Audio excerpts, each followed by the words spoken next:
काल महाराष्ट्र राज्य संघाची वार्षिक सभा 56 मध्ये महाराष्ट्र राज्याच्या 305 बाजार समितींपैकी त्यांनी उत्कृष्ट कामगिरी केल्याबद्दल काही विभागामधनं पुरस्कार जाहीर केलेत।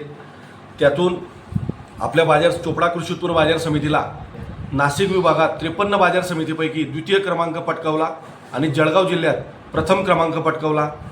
हे पुरस्कार वितरणावेळी आम्ही सर्व श्रेय आमचे नेते आदरणीय प्राध्यापक चंद्रकांत बळीराम सोनवणे, माजी आमदार सौ लताताई चंद्रकांत सोनवणे सर्वप्रथम यांना देऊ इच्छितो।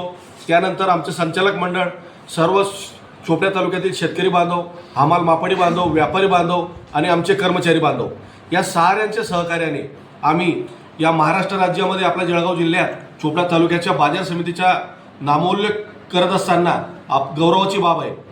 सर्व श्रेय आमच्या शेतकऱ्यांपासून, व्यापाऱ्यांपासून, हमाल मापड्यांपासून, कर्मचाऱ्यांपासून, आमच्या संचालक मंडळाच्या अतोनात प्रयत्नातून आम्ही हा क्रमांक पटकावला।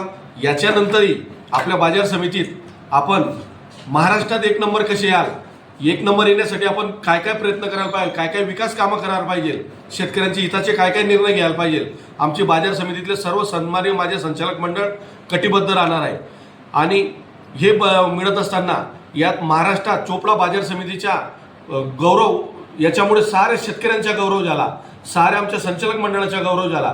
आम्ही जळगाव जिल्ह्यात प्रथम क्रमांक पटकावल्याने आमच्यात एक उत्साहाचे वातावरण निर्माण झालं आहे शेतकऱ्यांमध्ये, व्यापाऱ्यांमध्ये। याच्यानंतर आम्ही एक ऊर्जेने काम करू आणि महाराष्ट्रात प्रथम क्रमांक कसा मिळवता येईल उत्कृष्ट कार्याबद्दल आम्ही याच्या पुढे सुद्धा हे करणार आहे।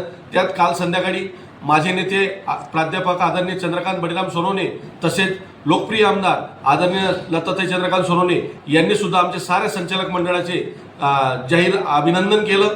त्यात मी साऱ्यांचे नेते मंडळी असतील, पत्रकार बांधव असतील, सारे शेतकऱ्यांचेही फोन आले। मी साऱ्यांचे शब्द सुमनांनी स्वागत करतो आणि आभार मानतो। जय हिंद, जय महाराष्ट्र।